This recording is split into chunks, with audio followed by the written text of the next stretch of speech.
separated by time, but they live within us from the moment of our creation until our final breath. The tears of our mothers are once the tears of their mothers before them, flowing through generations like an unbreakable thread of love and resilience.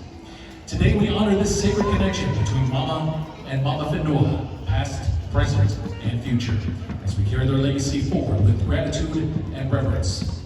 This story is a reflection of the journey that led to the opening of our dance school, a dream of guiding our own Va'a through the ever-changing tides of life and creating a home where our village could gather, grow, and celebrate our Polynesian culture. Every step of this journey has been guided by the wisdom of our ancestors, whose voices echo in our hearts, and whose presence we feel in all that we do. Fale Polynesian stands as a testament to their legacy, and with our first competition, we humbly pay tribute to those who paved the way before us.